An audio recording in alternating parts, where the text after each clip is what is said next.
नमस्कार, बहुत स्वागत है आपका। आप देख रहे हैं तेज की खास पेशकश कोरोना और ग्रहण, और मैं हूं आपके साथ शैलेंद्र पांडे। कोरोना की समस्या से पूरी देश, पूरी दुनिया परेशान है इस समय, और इससे निपटने के तमाम रास्ते खोज रही है। ज्योतिषी लोग भी तमाम विवेचनाएं कर रहे हैं, तमाम विश्लेषण कर रहे हैं कि आखिर ये कोरोना कब जाएगा। कभी ये बढ़ता है, कभी घटता है, कभी लगता है नियंत्रण में आ जाएगा। इसी बीच ज्योतिष की दुनिया में एक बहुत बड़ी घटना घटने के लिए तैयार है, और वो है ग्रहण की घटना। और ये घटना इसलिए इतनी ज्यादा महत्वपूर्ण है क्योंकि इस बार एक साथ एक नहीं, दो नहीं, बल्कि तीन ग्रहण लगने की स्थितियां बनी हुई हैं। इन 3 ग्रहण के एक साथ लगने का देश दुनिया पर क्या प्रभाव पड़ेगा, और इन 3 ग्रहण का कोरोना की बीमारी से क्या कनेक्शन है, कोरोना की बीमारी पर इसका क्या असर पड़ेगा, इस विषय पर विस्तार से चर्चा करेंगे। तो चलिए कार्यक्रम की शुरुआत करते हैं। सबसे पहले ये जानते हैं कि आखिर जो हम कह रहे हैं कि एक साथ 3 ग्रहण लगने जा रहे हैं, ये 3 ग्रहण का मामला आखिर क्या है। देखिए, सामान्यतः आप देखेंगे किसी भी साल में कई बार चंद्र और सूर्य ग्रहण लगते हैं, कई बार लगते हैं। साल में कम से कम 2-3 बार चंद्र ग्रहण और 2-3 बार सूर्य ग्रहण भी साल में लगता ही लगता है। आम तौर पर 2 ग्रहण एक साथ आते हैं। ग्रहण हमेशा जोड़े में आते हैं, ऐसा दिखाई देता है। तो आम तौर पर 2 ग्रहण एक साथ आते हैं। इस बार जून और जुलाई के महीने में एक साथ 3 ग्रहण आ रहे हैं। एक नहीं, 2 नहीं, बल्कि 3। इस बार जून और जुलाई के महीने में एक साथ 3 ग्रहण आ रहे हैं। और मैदिनी ज्योतिष कहता है कि 3 ग्रहण जब एक साथ आए तो इनका आना शुभ नहीं होता। क्या होता है इससे? ऐसा देखा गया है कि जब 3 ग्रहण एक साथ पड़ जाएं तो देश दुनिया में उथल पुथल मचने की संभावना बढ़ जाती है। पूरी दुनिया पर एक प्रलयंकारी स्थिति, एक निगेटिव स्थिति बन जाती है। 3 ग्रहण का एक साथ लगना महाभारत की संभावना को जन्म देता है। 3 ग्रहण का एक साथ लगना बहुत ही बुरा माना जाता है, और माना जाता है कि चूंकि इससे सूर्य और चंद्रमा प्रभावित होंगे, इसलिए पूरी दुनिया में इन ग्रहणों की वजह से उथल पुथल मच जाएगी। पहले यह समझ लें अब कि कौन कौन से ग्रहण हैं और कब कब लगेंगे, किस किस राशि में लगेंगे। पहला जो ग्रहण है ये 5 जून 2020 को लगेगा। पहला ग्रहण 5 और 6 जून की रात्रि में है। ये 5 जून की रात्रि में शुरू होगा। चंद्रमा का उपछाया ग्रहण है। ये ग्रहण 5 जून की रात में 11:15 पर आरंभ होगा, और इसका समापन होगा 6 जून को सवेरे 2:34 पर। 5 जून को रात में 11:15 बजे शुरू होगा और 6 जून को भोर में 2:34 पर समाप्त होगा। चंद्रमा का उपछाया ग्रहण है। यह ग्रहण वृश्चिक राशि और ज्येष्ठा नक्षत्र में लगेगा, और यह ग्रहण भारतवर्ष में दृश्य होगा। हालांकि उपछाया ग्रहण में सूतक के नियम लागू नहीं होते, लेकिन इसका प्रभाव होता है और बहुत गहरा होगा, क्योंकि यह ग्रहण जलीय राशि में लगेगा, और जल की जो राशियां होती हैं वो आपदा की राशियां मानी जाती हैं। इसलिए इस ग्रहण के साथ ही गड़बड़ियों की शुरुआत हो जाएगी। दूसरा जो ग्रहण है वो लगेगा 21 जून 2020 को। दूसरा ग्रहण साल का सबसे बड़ा सूर्य ग्रहण है। इसमें सूर्य एक आग की अंगूठी की तरह दिखाई देगा, रिंग ऑफ फायर की तरह दिखाई देगा। यह ग्रहण 21 जून को सवेरे शुरू होगा 9:15 पर, और इसका समापन होगा शाम को 3:04 पर। यानी 9-15 पर 21 जून को सुबह शुरू होगा और इसका समापन शाम को 3:04 पर हो जाएगा। ये ग्रहण लगेगा मिथुन राशि में और मृगशिरा नक्षत्र में। चंद्र ग्रहण लगेगा वृश्चिक राशि में और सूर्य ग्रहण, जो कि पूर्ण सूर्य ग्रहण है, बड़ा सूर्य ग्रहण है, ये मिथुन राशि में लगेगा। ये ग्रहण भी भारत में दृश्य होगा, भारत में दिखाई देगा। ये उपछाया ग्रहण नहीं है, इसलिए इसके साथ सूतक के तमाम नियम जरूर अप्लाई होंगे, सूतक के तमाम नियम इसके साथ जरूर चलेंगे। 21 जून का जो ग्रहण है वो बहुत ही ताकतवर है, बहुत ही प्रचंड ग्रहण है। तीसरे ग्रहण की बात करें, देखिए 15-15 दिन के इंटरवल पे बैक टू बैक एक ग्रहण का असर 15 दिन तक होता है। तो एक ग्रहण खत्म हुआ, 5 जून को लगा, 20 जून को खत्म हुआ, 21 जून को दूसरा ग्रहण आ गया। 21 वाला लगा, 4 जुलाई को खत्म हो गया, 5 जुलाई को तीसरा ग्रहण आ गया।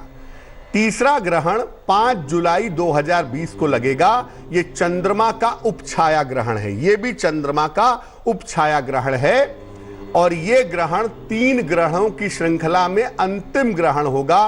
पहला 5 जून, दूसरा 21 जून और तीसरा 5 जुलाई को अंतिम ग्रहण ये सीरीज में लगेगा।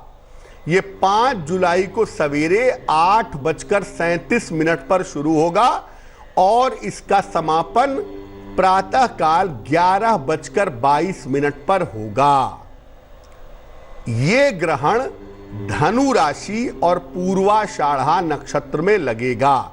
अब देखिए, धनु राशि अग्नि की राशि है, बड़ी प्रचंड राशि, और उसमें ग्रहण लगने का मतलब युद्ध की संभावनाएं, विरोध की संभावनाएं, हमले, उपद्रव, झगड़े, लड़ाइयां, ये संभावना ये बढ़ाएगा। ये ग्रहण भारतवर्ष में दृश्य नहीं होगा। जो 5 जुलाई वाला ग्रहण है वो भारत में नहीं दिखाई देगा और वैसे भी उपछाया ग्रहण है तो उसके सूतक के नियम लागू नहीं होंगे। लेकिन ये 3 ग्रहण मिल करके पूरी देश दुनिया में उपद्रव फैलाने के लिए तैयार हैं। अब इन 3 ग्रहणों का जो प्रभाव है वो देश दुनिया पर कैसा रहेगा भाई? देखिए, जब 3 ग्रहण एक साथ लगे बैक टू बैक तो अपने आप में एक दुर्लभ घटना है। सामान्यतः इसका प्रभाव नकारात्मक होने की संभावना बनती है। सामान्यतः इन 3 ग्रहणों का जो फल है वो निगेटिव है, वो नकारात्मक है। इसका प्रभाव 5 जून से लेकर के तकरीबन 20 जुलाई तक रहेगा। 5 जून को ग्रहण पहला शुरू होगा और 20 जुलाई को तीनों ग्रहण का अंतिम समय होगा। देश दुनिया में प्राकृतिक आपदाओं की संभावना बढ़ेगी। जल से और अग्नि से आपदाएं बढ़ेंगी पूरी देश दुनिया में। दुनिया भर में लोगों का उपद्रव बढ़ेगा, लोग झगड़े लड़ाइयां करेंगे और आप देखेंगे कि सामान्य जीवन में भी लोगों को गुस्सा बहुत आएगा, लोग क्रोध बहुत करेंगे, बेवजह के झगड़े करेंगे। शासन सत्ता और जनता के बीच में संघर्ष बढ़ेगा, यानी सरकार में और जनता में संघर्ष बढ़ेगा। जनता सरकार की बात नहीं मानेगी, बेवजह के प्रोटेस्ट होंगे, बेवजह के झगड़े होंगे, बेवजह के प्रदर्शन पूरी देश दुनिया में आपको इस पीरियड में दिखाई देंगे। जो लोग उच्च पद पर बैठे हुए हैं, चूंकि सूर्य और चंद्र का ग्रहण है, तो जो लोग उच्च पद पर बैठे हुए हैं ऐसे लोगों को समस्या होगी। बहुत जगह पर देश दुनिया में आप देखेंगे कि सत्ताएं बदलेंगी, लोगों की कुर्सियां छिनेंगी, लोग कुर्सियों से इधर उधर जाएंगे। और ये समय बुरा इसलिए भी है कि किसी बड़े राजनेता का या किसी बड़ी सेलिब्रिटी का निधन भी इस समय में हो सकता है, इसकी संभावना बनती है। अब एक बड़ा सवाल जो हम सबके मन में है, जो लोग जानना चाहते हैं कि इन 3 ग्रहण के एक साथ लगने का कोरोना पर क्या असर पड़ेगा? कोरोना समाप्त हो जाएगा या कोरोना बढ़ेगा? बीमारियां बढ़ेंगी? बीमारियों से छुटकारा कब मिलेगा? क्या होगा इन ग्रहणों का प्रभाव? देखिए, इन ग्रहों की वजह से बीमारियां बढ़ेंगी। क्योंकि मैंने पहले भी कहा कि जलीय राशियां जो होती हैं वो आपदा की कारक होती हैं। 5 जून से लेके और 20 जून तक बीमारियां एकदम आसमान पे पहुंच जाएंगी। क्योंकि जल की राशि प्रभावित होगी तो 5 जून से 20 जून तक बीमारियां एकदम हवा में पहुंच जाएंगी। बहुत तेजी से संख्या बढ़ेगी क्योंकि जल की राशि प्रभावित होगी। तो बीमारियां वैसे तो 20 जुलाई तक बढ़ेंगी, लेकिन 5 जून से 20 जून का समय ज्यादा क्रिटिकल है। कोरोना का प्रकोप और भी ज्यादा बढ़ सकता है। 30 जून तक की जो स्थितियां हैं वो ज्यादा नकारात्मक हैं, क्योंकि 30 जून तक बृहस्पति भी मकर राशि में विद्यमान हैं। इसलिए 30 जून तक की स्थितियां ज्यादा नकारात्मक हैं हमारे देश के लिए, पूरी दुनिया के लिए। इसके बाद से स्थितियों में थोड़ा सुधार होना चाहिए। 30 जून के बाद से जब बृहस्पति धनु में जाएंगे तो स्थितियों में थोड़ा सा कंट्रोल आता हुआ दिखाई देगा, थोड़ा सा सुधार आता हुआ दिखाई देगा।